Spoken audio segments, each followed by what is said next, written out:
Hey everybody, we actually got good news out of the EPA this week. That doesn't happen too often, but it is good news. It's good news for equity investors, and it's good news for anyone who buys gasoline and diesel fuel.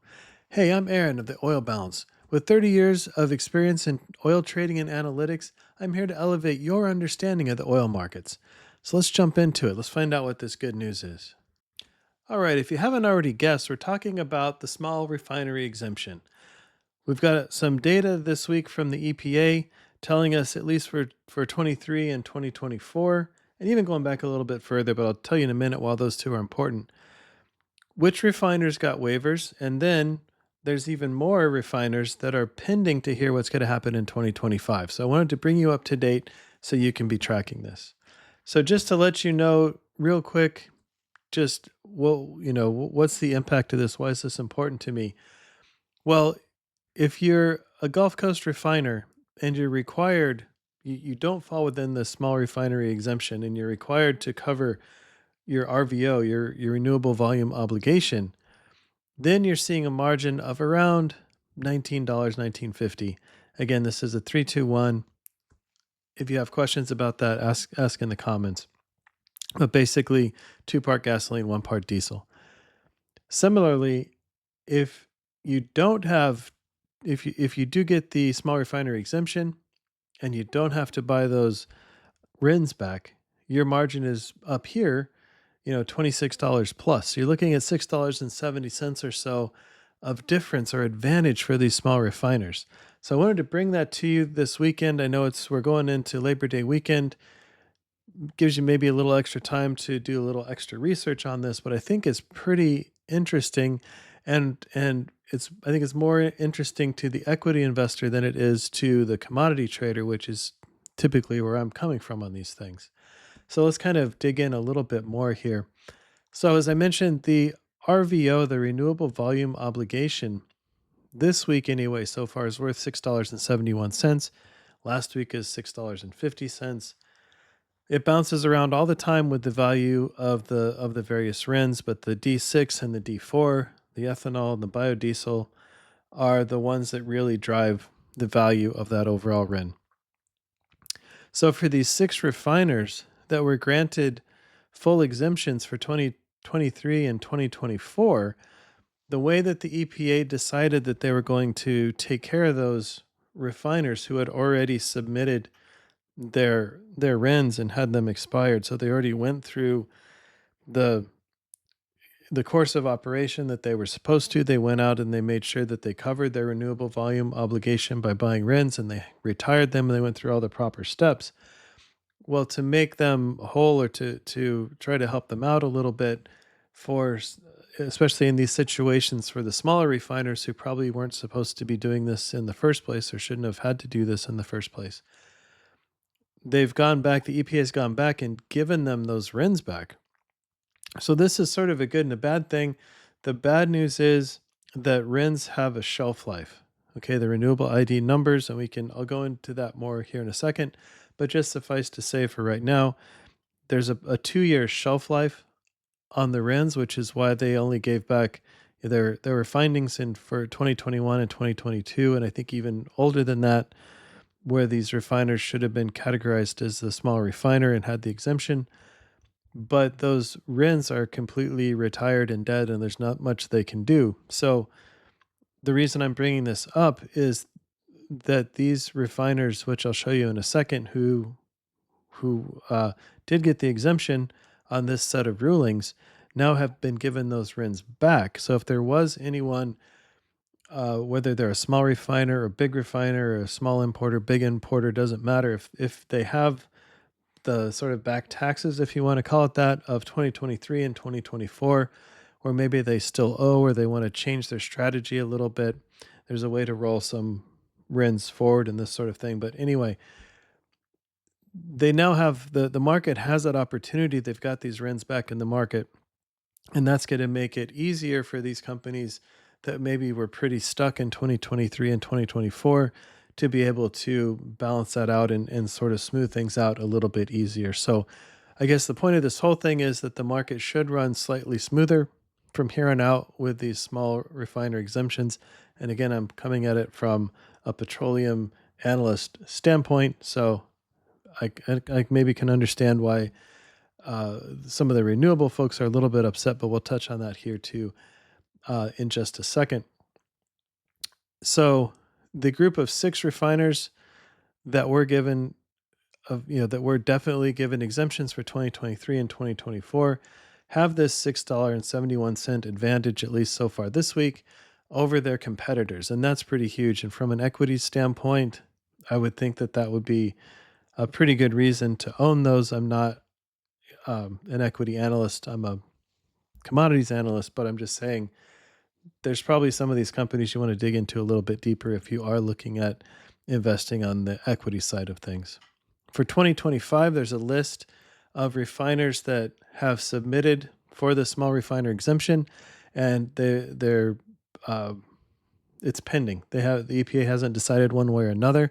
So again, that's another list of refining companies. There's a few new added to this previous list of 6 from before that maybe you should keep an eye on if that's your thing. If you're an equity investor and you like refiners, maybe you should be keeping a close eye on those refiners who have filed a 2025 exemption as well. Is hopefully that those decisions will be forthcoming in the near future. So just to kind of back up a little bit, the number of obligated parties buying RINs would actually be reduced, right? So if there are fewer refiners that have to go out and buy the RINs to satisfy their RVO, then there's more left out there for the companies that do. I think the good news is, and what maybe the renewable folks that are getting a little upset about this, just remember that the ultimate demand, the ability to put the renewable fuel, biodiesel, ethanol back into the petroleum diesel world is based on end user demand. Okay, so there are some economics around it, and the stronger the RINs are, if they're really strong, then yeah, maybe you get a little bit more in there. But that market is always trying, the RINs market is always trying to sort of balance out, just like everything else is with supply and demand. But overall, the amount of end user demand for gasoline and diesel, these transportation fuels, is what's going to drive the demand for the renewable fuels. And I'm sort of leaving aside renewable diesel for the time being because that's a little bit different animal. It does come into play a little bit, but overall, mainly talking about ethanol and biodiesel and that sort of thing. The shift in market participants will probably have a net bearish impact on RINs. So again, if you have fewer people on the buy side of the market chasing after a limited number of RINs, that's probably going to not make them quite as bullish, or the RINs so expensive. So I'd expect that RINs market to come down a little bit.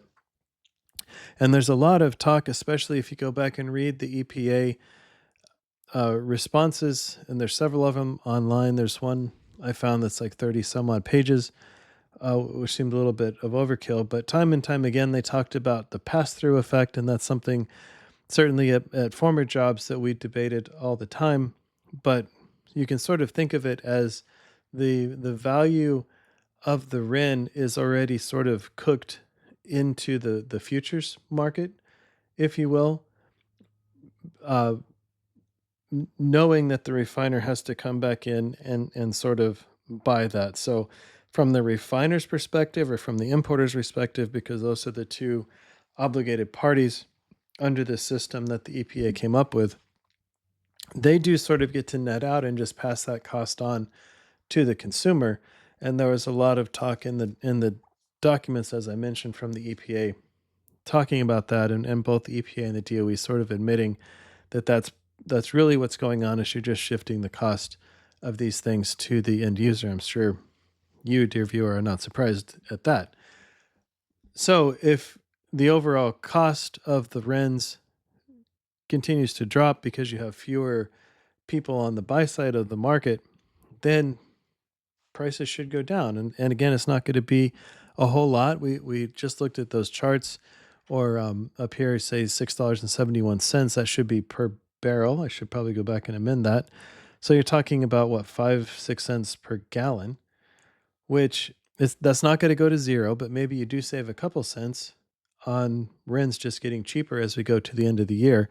Now, on top of that, the gasoline market is going to get cheaper just because we're shifting into the fall and winter blends, which are easier to make. You can add a lot of butane into the gasoline, which is super cheap, and therefore make the finished product super cheap.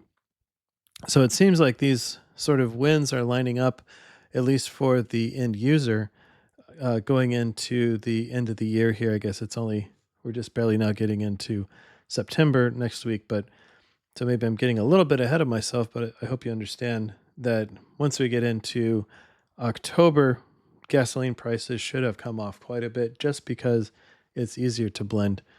And the different blend stocks you can blend with are pretty cheap. So that should be a good thing for everyone, for the country. And then again, as I mentioned, for the equity investor, I would probably take some time to dig into these companies and see if their stock is worth buying, especially for the ones that have this pending outcome for 2025. Perhaps there's something there, and that would be something worth investing in. So I listed Alan and Delic as the same company. I believe they're both held by the same overall company. So that's why I squished them together. But other than that, you can see how these grants sort of played out. So a lot more full grants were given in 2023. Fewer were given for 2024, but it looks like fewer were requested for 2024. So again, that would have been, the end of the Biden administration. I don't think people were too hopeful about that. But there's nothing now that these have come out again. Of course, there's nothing to keep people from submitting for 2025 for this year if they think they qualify. So basically, to qualify, the refinery in question has to be under 75,000 barrels per day of throughput, especially back. A lot of the literature I mentioned a minute ago was looking back to the beginning of this RFS process that they started, or scheme that they started with the RINs. And if the refinery qualified back then and still does today, it seems like you have a lot better shot.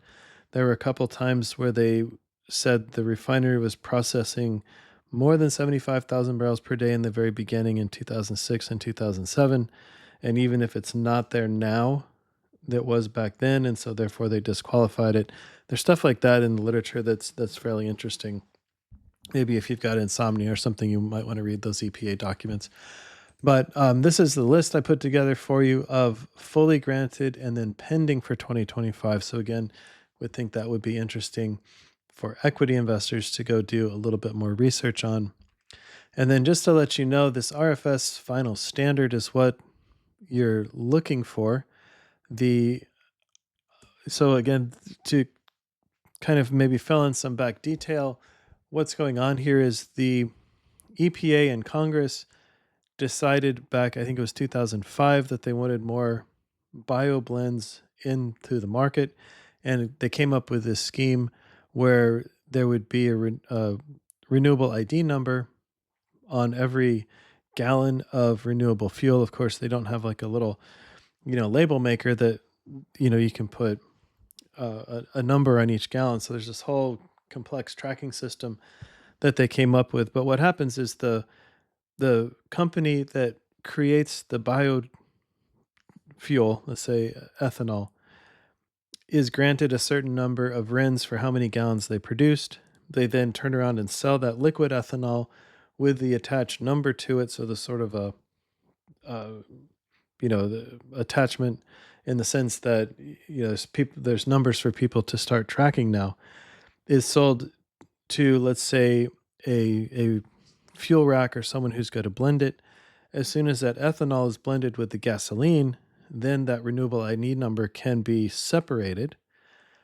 At that point, the value of the RIN, or that number, the renewable ID number, can then be traded. So the person who separated by blending with gasoline and who paid the full price for the ethanol, if you will, can then turn around and take and submit that RIN that they've separated to the government at the end of the year. It's actually I believe in March.